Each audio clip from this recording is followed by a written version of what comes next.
अस्सलाम वालेकुम, कैसे हैं स्टूडेंट्स आप लोग। Welcome to our YouTube channel learn physics with Anmol. हमने एफएससी लेक्चर सीरीज स्टार्ट की है। आज का हमारा जो चैप्टर है वो पार्ट 2 में से है इलेक्ट्रोस्टैटिक्स।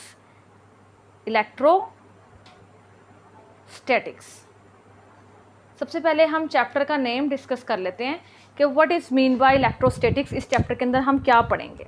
तो इलेक्ट्रो मीन्स इलेक्ट्रिसिटी, और इलेक्ट्रिसिटी हमें पता है ड्यू टू चार्जेस होती है। फ्लो ऑफ चार्जेस को हम क्या कहते हैं, इलेक्ट्रिसिटी। तो इलेक्ट्रो मीन्स चार्ज और स्टैटिक्स मीन्स रेस्ट। तो हम यहाँ से अंदाज़ा लगा सकते हैं कि इस चैप्टर के अंदर हम चार्ज को स्टडी करेंगे, लेकिन वो चार्ज कहाँ पे होगा, रेस्ट पे होगा। तो यहाँ से हम इलेक्ट्रोस्टैटिक्स की डेफिनेशन लिख सकते हैं, study of charges at rest. Study of charges at rest. Moving charge नहीं, बल्कि चार्ज जब रेस्ट पे है तो उसकी क्या प्रॉपर्टीज़ हैं, वो क्या करता है दूसरे चार्ज के साथ, उसके गिर्द कैसा फील्ड होता है, वो फोर्स कैसे लगाता है, ये सारी चीज़ें हम स्टडी करेंगे इस चैप्टर में जिसका नाम है इलेक्ट्रोस्टैटिक्स। तो इसका जो हमारे पास फर्स्ट टॉपिक है that is Coulomb's law. Coulomb's law.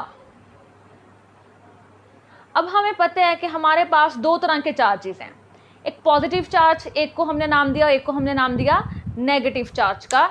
एक को हम एक को हम इलेक्ट्रॉन कहते हैं, एक को हम प्रोटॉन कहते हैं, जो मेरे पास एटम के अंदर पार्टिकल्स होते हैं। एक पे पॉजिटिव चार्ज होता है, एक पे नेगेटिव चार्ज होता है। और हमें पता है कि दो लाइक चार्जेस एक दूसरे को रिपेल करते हैं। मतलब अगर मेरे पास एक पॉजिटिव चार्ज है और दूसरा भी मेरे पास पॉजिटिव चार्ज है, तो पॉजिटिव एक दूसरे को क्या करते हैं, रिपेल करते हैं। ये वाला चार्ज इस चार्ज के ऊपर इस डायरेक्शन में फोर्स लगाएगा, इसे अपने से अवे भेजेगा।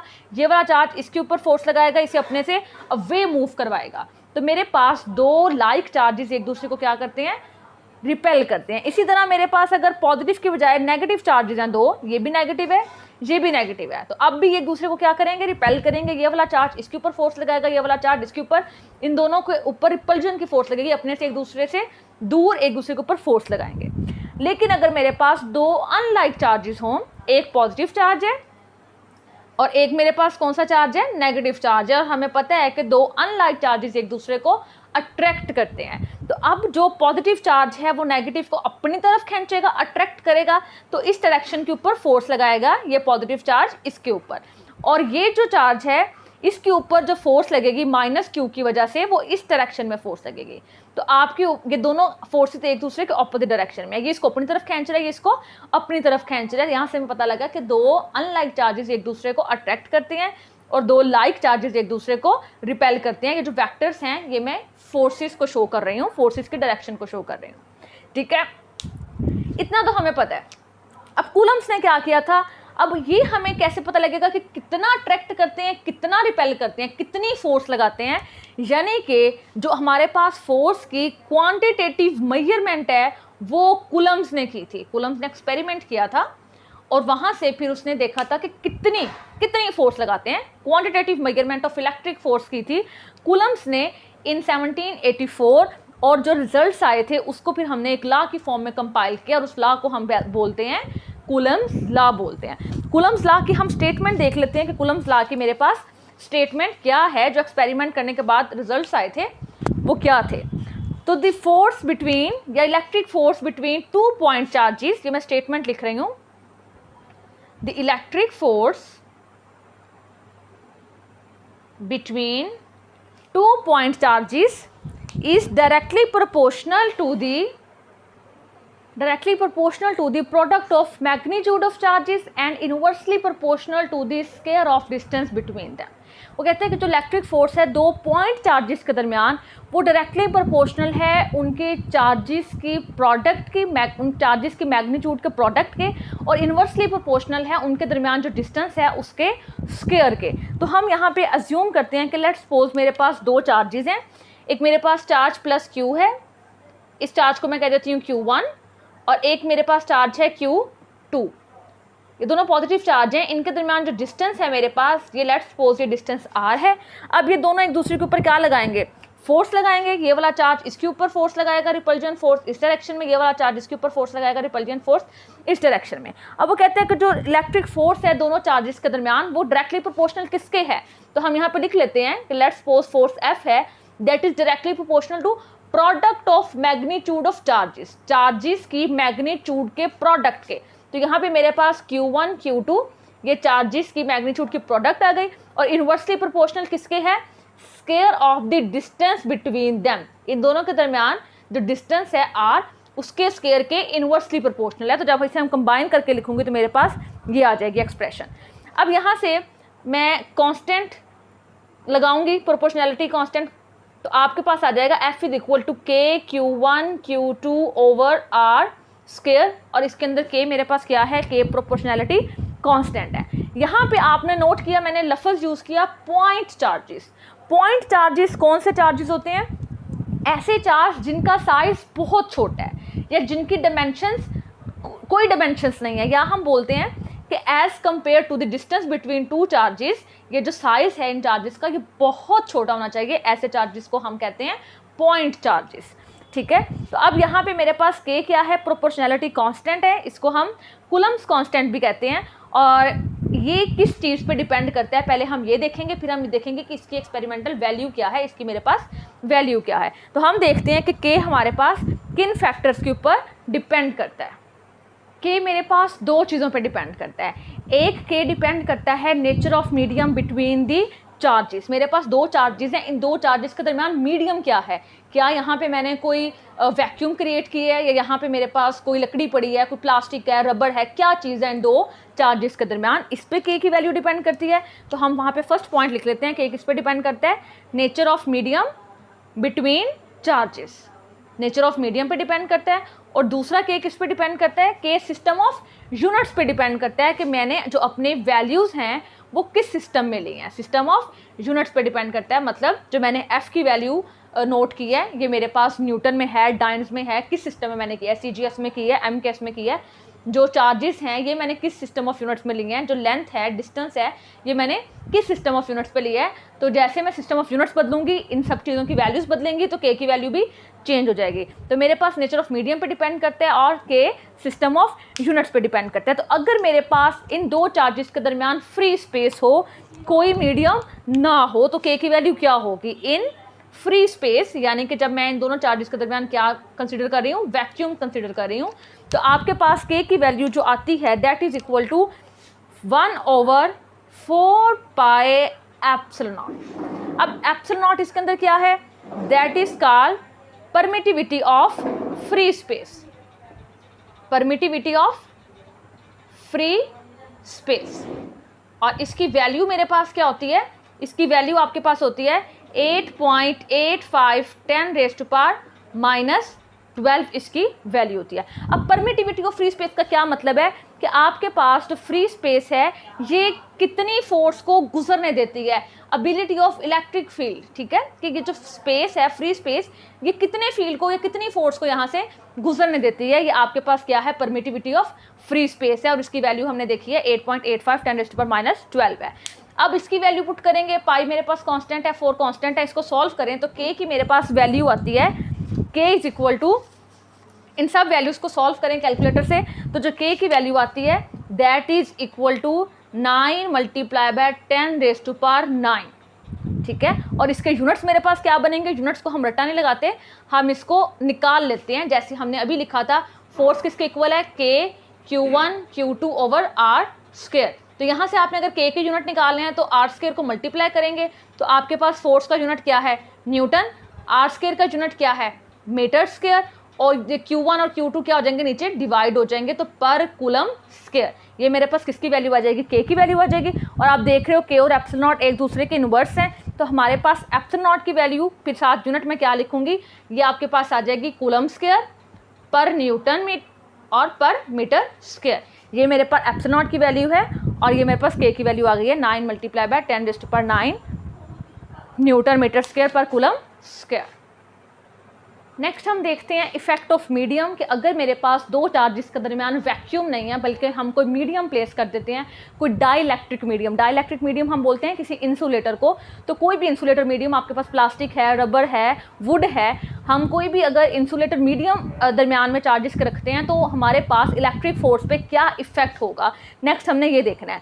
तो जब कूलम्स ने ये परफॉर्म किया, दो चार्जेस के दरमियान पहले फ्री स्पेस से फोर्स को फाइंड किया, उसके बाद जब दरमियान में मीडियम रखा तो हमने क्या ऑब्जर्व किया कि जो फोर्स है, इलेक्ट्रिक फोर्स है चार्जेस के दरमियान, वो कम हो जाती है, रिड्यूस हो जाती है। कितनी रिड्यूस हो जाती है हम देखते हैं। हम कहते हैं लेट्स सपोज एफ प्राइम, मैं फोर्स को शो कर रही हूँ इन मीडियम, ये रिड्यूस हो जाती है by a factor called relative permittivity of a medium. Epsilon naught क्या है इसके अंदर, it is the relative permittivity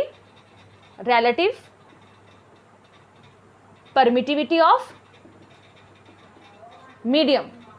आपके पास F सिंपल फोर्स है वैक्यूम में, F प्राइम है मीडियम में। तो हम देख रहे हैं कि मीडियम में फोर्स जो वैक्यूम के मुकाबले में है कम हो गई है। कितनी कम हो गई है, एक फैक्टर है जो कि हर कांस्टेंट, हर मीडियम के लिए कांस्टेंट होता है, इसको हम बोलते हैं रिलेटिव परमिटिविटी ऑफ मीडियम। यहाँ पे अगर एयर होगा तो एप्सिलॉन नॉट आर की वैल्यू हमारे पास होती है 1.006। अगर डिस्टिल्ड वाटर है तो अप्रॉक्सीमेटली इसकी वैल्यू हमारे पास 70s में होती है।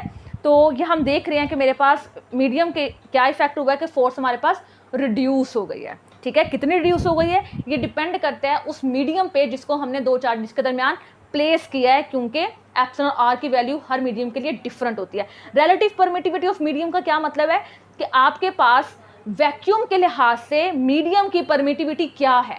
वैक्यूम के लिहाज से मीडियम की परमिटिविटी को हम बोलते हैं रिलेटिव परमिटिविटी ऑफ मीडियम। तो अगर मैं यहाँ पे अब फोर्स की वैल्यू पुट करती हूँ तो मैं देखती हूँ मेरे पास जो मीडियम में है फोर्स वो क्या आती है। तो हमें पता है कि फोर्स इन स्पेस की क्या वैल्यू होती है, हम पहले देख के आए हैं। तो आपके पास F की वैल्यू होती है 1/4 pi epsilon naught Q1 Q2 over R square. तो मैं इसी की वैल्यू पुट करती हूँ, F प्राइम किसके इक्वल आ जाएगा 1/4 pi epsilon naught Q1 Q2 over R square.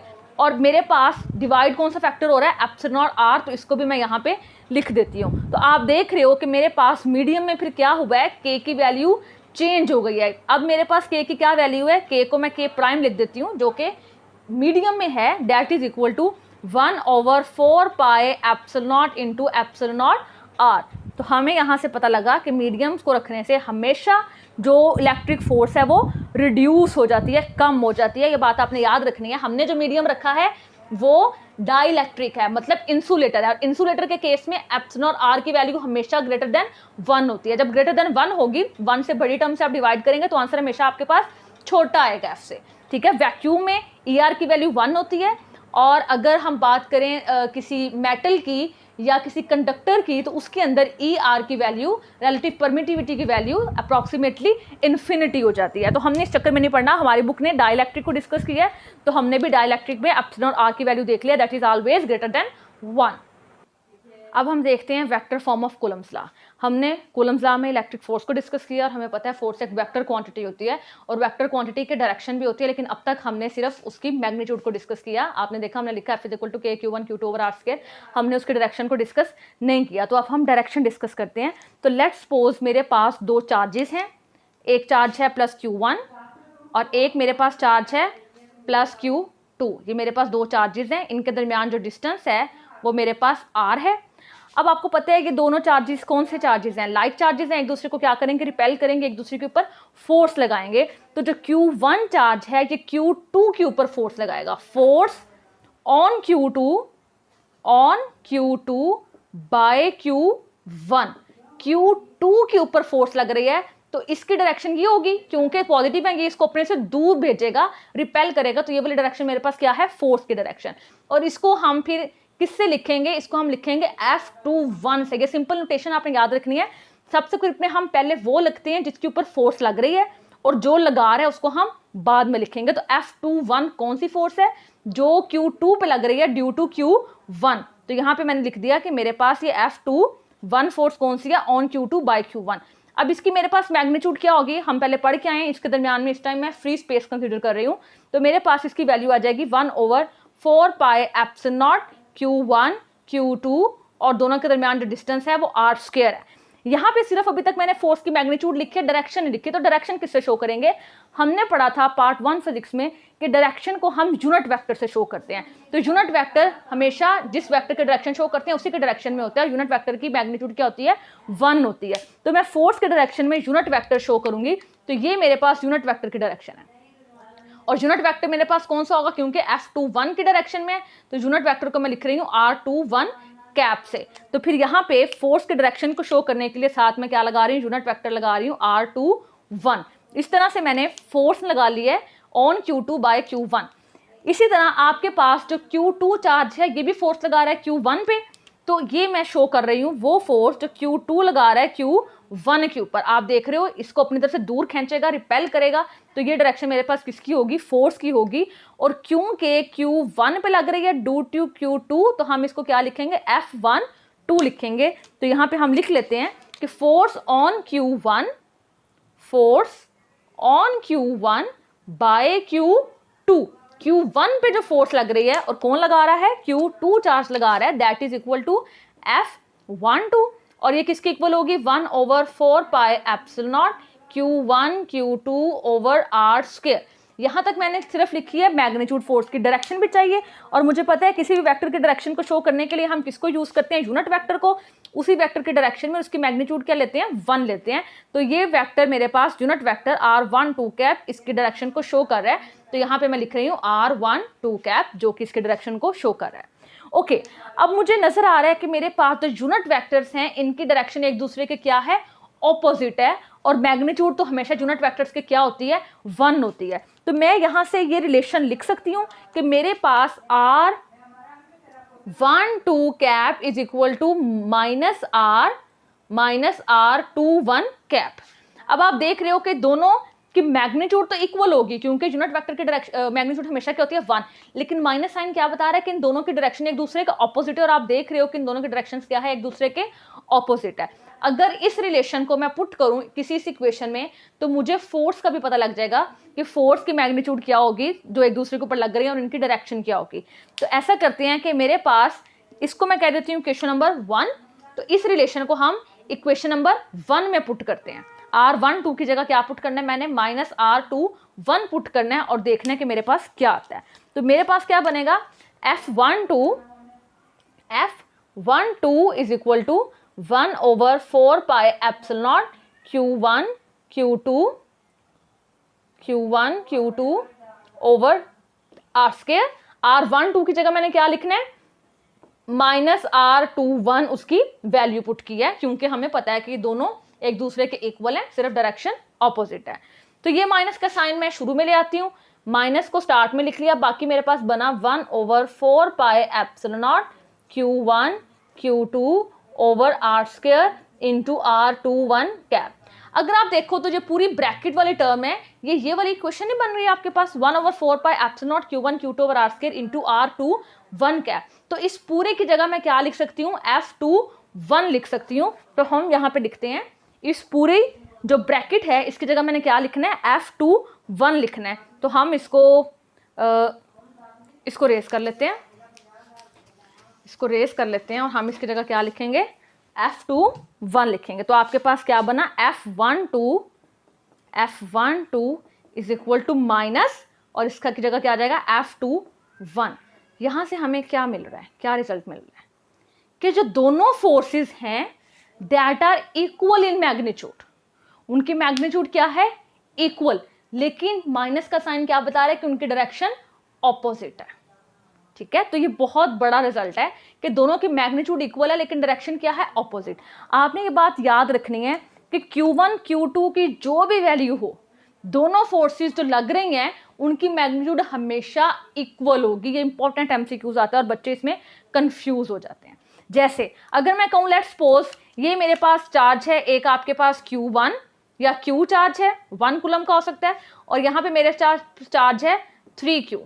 ठीक है, ये 3 कूलम का है, ये मेरे पास क्या है? 1 कूलम का है। तो अब अगर आपसे को पूछे कि ये वाला चार्ज कितनी फोर्स लगाएगा, तो आपने ये नहीं कहना कि क्योंकि इसका चार्ज ज्यादा है तो फोर्स ज्यादा लगेगी। No, never. फोर्सेस की मैग्नीट्यूड हमेशा क्या होती है? इक्वल होती है। क्यों इक्वल होती है? क्योंकि फोर्स चार्ज पे डिपेंड नहीं करता बल्कि चार्जेस के प्रोडक्ट पे डिपेंड करता है, जितनी फोर्स ये इस पे लगाएगा उतनी फोर्स ही ये वाला चार्ज इस पे लगाएगा। इस वजह से हम कहते हैं कि जो कूलम फोर्स है वो म्यूचुअल फोर्स है, कि दोनों एक दूसरे के ऊपर सेम फोर्स लगाते हैं, लेकिन डायरेक्शन क्या होती है उनकी, ऑपोजिट होती है। माइनस का साइन बता रहा है डायरेक्शन ऑपोजिट होती है, तो कूलम फोर्स मेरे पास म्यूचुअल फोर्स है। इसके अलावा हम इसे सेंट्रल फोर्स भी कहते हैं। सेंट्रल फोर्स क्यों कहते हैं, कि वो लाइन जिसके अलोंग चार्जेस लाई कर रहे हैं, जैसे आप देख रहे हो कि ये मेरे पास इन दोनों के दरमियान डिस्टेंस आ रहा है और इस लाइन के अलोंग चार्जेस लाई कर रहे हैं, तो आपके पास जो फोर्स है वो भी इसी लाइन के अलोंग एक्ट करेगी। ये वाली चार्ज इस पे जो फोर्स लगाएगा वो भी इसी लाइन के अलोंग होगी, जिस पे फोर्स लगाएगा वो भी इसी लाइन के अलोंग होगी। या अगर आप कहें कि आपके पास ये एक चार्ज Q1 है, ये चार्ज Q2 है और आपके पास ये दोनों की क्या है, डिस्टेंस है, तो जो लाइन इन दोनों चार्जेस को ज्वाइन कर रही है उसी लाइन के अलोंग फोर्स भी एक्ट करेगी। इस वजह से हम कूलम फोर्स को कहते हैं कि coulomb force is a central force, और ये इसको हम म्यूचुअल फोर्स भी कहते हैं।